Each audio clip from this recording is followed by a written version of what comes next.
John Lennon ditembak pada 8 Desember 1980. Kisah ini sudah begitu sering diceritakan, tetapi bagian dari biografi Lennon ini masih terus mengejutkan. Sebuah penutup hidup yang begitu kejam dan tak terbayangkan bagi seorang tokoh yang memiliki dampak sedemikian besar. Sebagai anggota The Beatles, status Lennon sudah selamanya terpatri dalam sejarah. Meskipun band itu bubar hampir 6 tahun sebelumnya, kematian John Lennon ditakdirkan untuk dikenang dan diratapi secara masif. Tak ubahnya seperti Elvis Presley, Marilyn Monroe, atau bintang-bintang besar lain yang meninggal terlalu muda. Kematian mereka masing-masing meninggalkan rasa kehilangan yang menghantui hingga hari ini. Ketika 50.000 orang berkumpul di Central Park 6 hari setelah Lennon tewas, sebagai bagian dari doa hening selama 10 menit yang digagas oleh Yoko Ono, istri John Lennon, dan diikuti di seluruh dunia.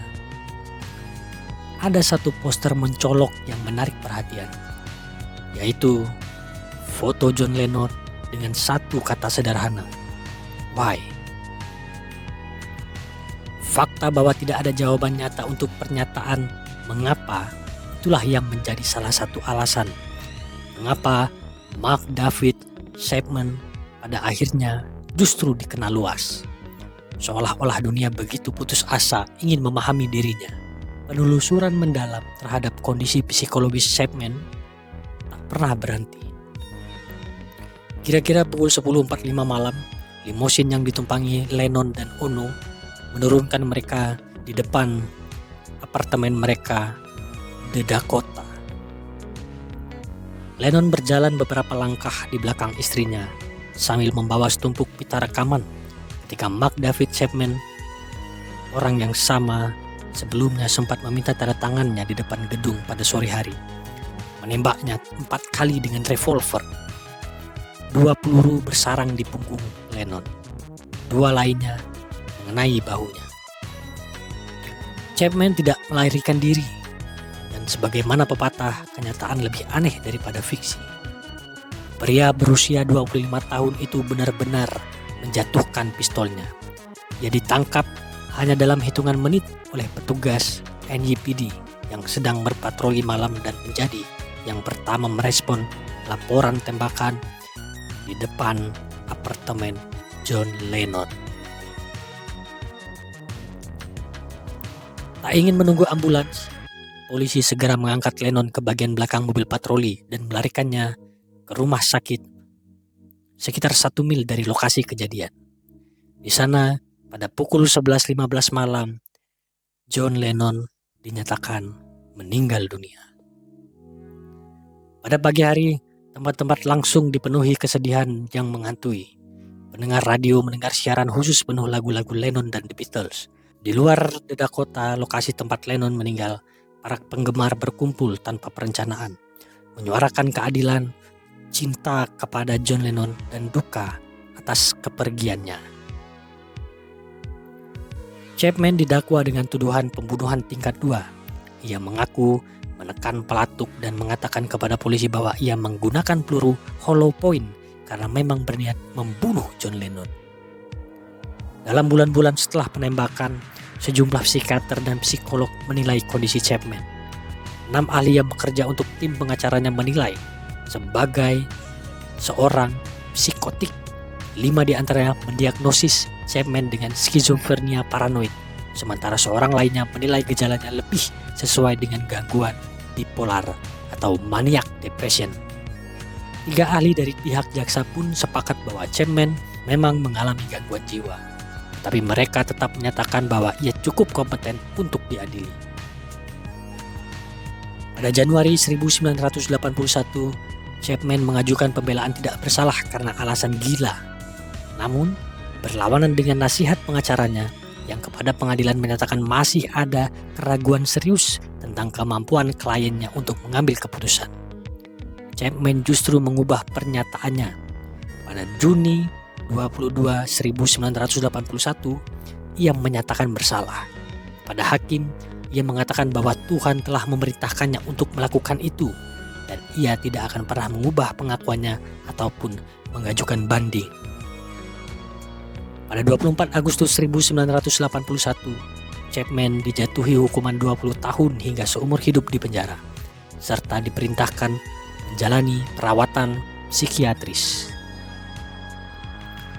Ada sebuah ironi pahit dalam kenyataan bahwa hidup John Lennon berakhir di bawah hujan peluru yang ditembakkan oleh seorang pria tanpa pikiran jernih. Sebab salah satu ciri paling menonjol dari hidupnya justru adalah seruan-seruan tiada henti untuk perdamaian dunia. Gelisah, sarkastik, namun sangat manusiawi, John Lennon selalu menjadi anggota The Beatles yang paling kontroversial. Band yang diragukan lagi merupakan kelompok musik rock terbesar sepanjang sejarah. Bersama Paul McCartney, ia membentuk sebuah kemitraan penulisan lagu yang melahirkan karya-karya klasik seperti A Day in the Life, Here, There and Everywhere, Nowhere Man, dan banyak lagi. Ketika keempat anggota Beatles berpisah 10 tahun lalu, Lennon masih mampu melahirkan lagu abadi seperti Imagine, meski ia tidak pernah mengejar atau memperoleh kesuksesan komersial sebesar yang didapat oleh McCartney. Dalam beberapa bulan terakhir sebelum kematiannya, Lennon keluar dari pengasingan yang ia pilih sendiri dan merilis album pertamanya setelah lebih dari 5 tahun, Double Fantasy, sebuah kumpulan lagu campuran yang ia rekam bersama istri, Yoko Ono, dan sebuah band kecil, menekankan kebahagiaan yang baru saja ia temukan kembali. John Lennon lahir di Liverpool pada 9 Oktober 1940 di tengah surangan udara yang berat. Dua orang tuanya, Fred dan Julia, yang berasal dari keluarga berdarah Irlandia, berpisah ketika John Lennon masih kecil. Sejak itu, John dibesarkan oleh bibinya. Meskipun lingkungan rumahnya cukup stabil, John Lennon muda terkenal agak liar di jalanan. Ia sempat terlibat dalam pencurian kecil dan sulit menerima kedisiplinan di sekolah. Tentang masa itu, Lennon pernah berkata, "Saya agresif karena saya ingin populer. Saya ingin menjadi pemimpin. Itu tampak lebih menarik daripada hanya menjadi anak biasa. Saya ingin semua orang melakukan apa yang saya suruh, tertawa pada lelucon saya, dan membiarkan saya menjadi bos." Menjelang akhir tahun keempatnya di Quarrybank High School, prestasinya merosot drastis. Dari kelas teratas hingga menjadi yang terakhir di kelas terbawah. Lennon akhirnya memang gagal dalam ujian. Tapi karena bakat seninya, ia berhasil masuk ke sekolah seni. Pada masa itu, musik belum terlalu banyak menyita perhatian John Lennon. Namun, terinspirasi oleh demam rock and roll yang sedang tumbuh, ia membentuk sebuah band kecil bernama The Quarrymen. Mereka mengenakan pakaian ala Teddy Boy dan hanya bermain sesekali, lebih untuk bersenang-senang daripada serius. Dalam salah satu penampilan, seorang teman John membawa seorang anak muda lain dari Liverpool. John sendiri tidak terlalu banyak ingat tentang momen itu, karena ia mabuk meski usianya masih jauh di bawah umur. Itulah hari ketika aku bertemu Paul, hari semuanya mulai bergerak, kenangnya kemudian. Beberapa hari setelah pertemuan itu, Paul McCartney resmi bergabung dengan The Quarrymen, disusul kemudian oleh George Harrison. Waktu berlalu dan tidak banyak yang terjadi pada band ini. Mereka sempat ditawari tur pendek ke Skotlandia, tetapi pengalaman pertama mereka menuju panggung besar berakhir tanpa hasil yang berarti. Mereka juga ditawari kesempatan tampil di sebuah acara bakat televisi, namun saat itu masih terlalu dini untuk mereka. Seiring berjalannya waktu, nama band pun berganti menjadi The Silver Beatles. Asal-usul nama ini sederhana. Mereka semua penggemar Buddy Holly and the Crickets. John Lennon lalu menciptakan padanannya dalam bahasa Inggris, Beatles, kumbang, namun mengubah ejaannya menjadi Beatles untuk menekankan kata beat yang berarti irama. Band ini masih belum memiliki drummer tetap, meski sudah ada Stu Sutcliffe, teman John dari sekolah seni yang memainkan bass. Saat itu Paul McCartney masih memegang gitar. Mereka bermain dimanapun ada kesempatan. Salah satu tempat di Liverpool yang menjadi titik penting adalah The Casbah, sebuah klub kecil yang dikelola oleh ibu dari calon drummer Beatles. PT Best. Klub itu selalu menarik kerumunan besar setiap kali John dan kawan-kawan tampil. Mereka juga kadang mendapat kesempatan tampil di The Cavern Club. Meskipun tempat itu pada masa itu masih lebih dikenal sebagai klub jazz daripada rock and roll. Kemudian datang tawaran untuk tampil di Hamburg, Jerman. Kesempatan itu langsung mereka sambut. Mereka pun mengajak PT Best bergabung sebagai drummer tetap. PT dan kelimanya berangkat ke kota pelabuhan Jerman itu dengan penuh harapan. Namun kenyataannya jauh dari yang mereka bayangkan. Hidup di Hamburg begitu keras. Mereka tinggal dalam kondisi yang serba kekurangan. Bekerja keras malam demi malam dan akhirnya pulang ke Liverpool. Dalam keadaan miskin, kelelahan, serta dipenuhi keraguan. Apakah mereka harus terus melanjutkan mimpi ini atau menyerah saja? Single yang akhirnya membuat Beatles melesat adalah Please Please Me. Single ini melesat ke peringkat 1 tangga lagu, membuka jalan bagi deretan panjang hits yang akan menyusul. Setelah itu, From Me to You yang dirilis pada April dan She Loves You pada Agustus juga menduduki posisi puncak. Saat itu jelas The Beatles sudah benar-benar berada di jalur emas. Masa-masa perjuangan penuh penolakan kini resmi berakhir. Sulit dibayangkan sekarang bagaimana gelombang mania itu melanda kemanapun The Beatles pergi. Dari 1963 hingga 1966 sebelum akhirnya mereka berhenti tur, histeria massa mengikuti mereka tanpa henti. Musik mereka tidak hanya sekedar lagu pop, ia meledakkan semangat baru di hati anak muda. Sebuah rasa percaya diri independen yang membuat generasi itu merasa memiliki dekade 1960-an sepenuhnya untuk diri mereka. Berbeda dari 3 rekannya The Beatles, John Lennon selalu sinis terhadap kesuksesan.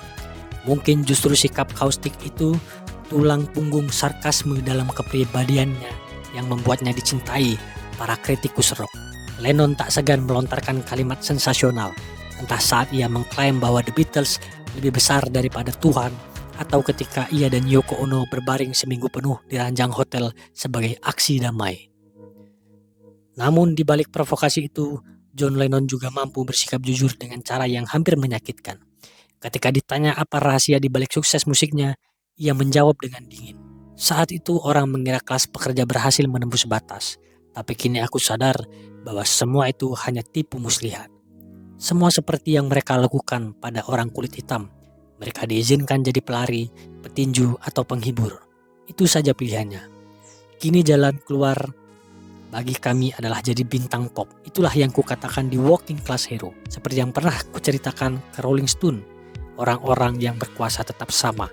Sistem kelas tidak berubah sedikit pun. Bedanya, sekarang banyak orang berjalan dengan rambut panjang dan anak-anak kelas menengah tampil keren dengan pakaian modis. Tidak ada yang sungguh berubah. Selain fakta bahwa kita semua hanya berdandan sedikit lebih cantik, sementara para bajingan yang sama tetap memegang kendali. Kejernihan brutal itu menjadi ciri khas Lennon, membongkar mitos termasuk mitos dirinya sendiri. Dan meski karya-karyanya di tahun-tahun terakhir tidak sepadat dekade awal bersama Beatles, ia telah memberi lebih dari cukup untuk memastikan namanya terpahat sebagai salah satu figur teragung dalam musik populer.